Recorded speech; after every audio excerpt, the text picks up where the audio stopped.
As you saw in our first video, we were setting down that hearth in order to be able to have something to dry mount our mantle on. And I say dry mount our mantle because the first and most important thing to do is to put everything up first dry to make sure it's plumb and level, and make the adjustments knowing what you're going to have to do when you actually go and use real mortar and make the final attachment.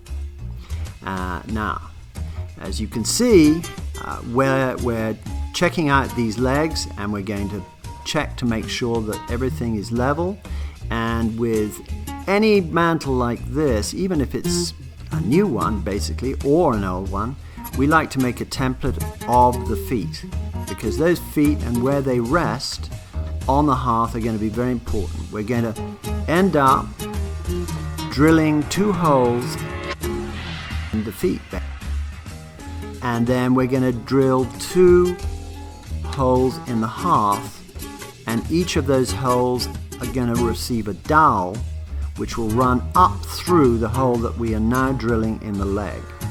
And this means that the leg, when we actually install it, is going to be absolutely rock solid at the bottom. We don't want that leg kicking out at all. As you can see here, we are shimming it and leveling it upside down. Don't necessarily need to do it upside down, but I like to do it that way, in order to make sure that I can tell exactly where those feet are going to sit on the hearth, and exactly where the mantle is going to sit on the wall, because that gapping is critical to making sure we get it centered on the firebox. So we measure between the legs at the bottom, at the top, and we level. And then we go back to the hearth with the templates that we made of the of each foot of that cast stone mantle. And we mark that template so we know where each leg is going to sit on the hearth. And we square it off the back wall. And then we shall be drilling the holes for those 2 dowels that I mentioned. Now, you know, whether this is an antique marble mantle or stone mantle or a new stone mantle, the rules still pretty well apply like this.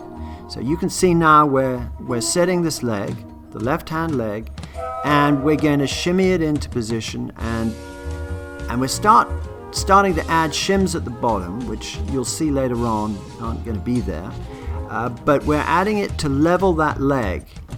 And where you're looking at a leg like this, which is from a mantelpiece that Architectural Accents do, that's called a Bergerac, which is basically after an original. The imperfections are very desirable, because the whole point about this is we try to make mantles that are absolutely true to the period and look as if they've basically been there for a long time.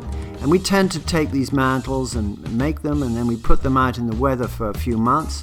They age down, we wash them off, and as you can see, this is one that has just gone through that same process that we're installing. Anyway, back to where we are.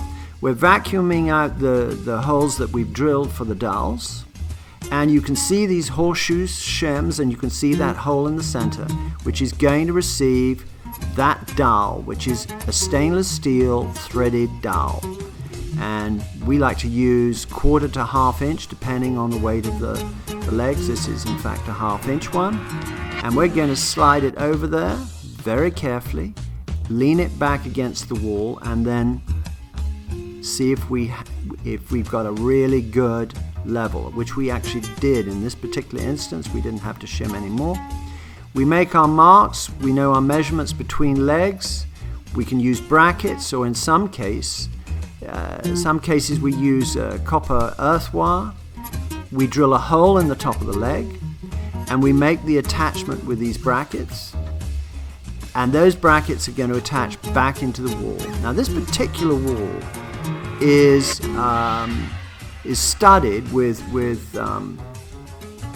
basic 2x4s, and we're going back into that wood. You could do exactly the same into block or into brick. We put our shims. We like 1/4 of an inch of mortar in our joints, and now we're doing the heavy lifting, as you can see, and we're going to take that mantle and we are going to put it on this little genie lift just to make it easier on our backs. We're going to roll it up, and this is all dry, remember, and then Jose is going to pop it on, and as you can see, it's on.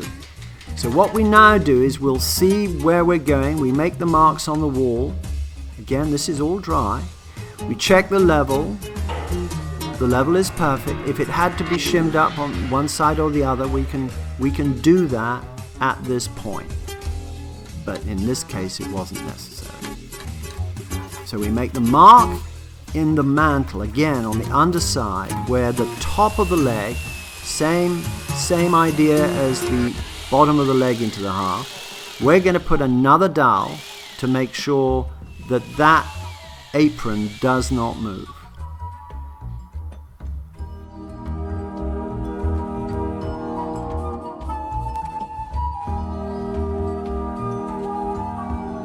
And then as soon as we've drilled, we vacuum out the hole to make sure that dust is out.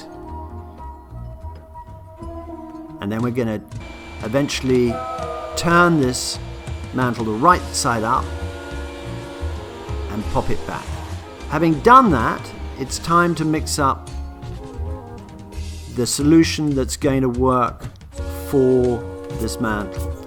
And it's exactly the same idea. We're going to put mortar into the center portion of each joint, leaving about 1/4 to 1/2 inch all the way around. So we're going to do this in our next thrilling installment, which will be part 3.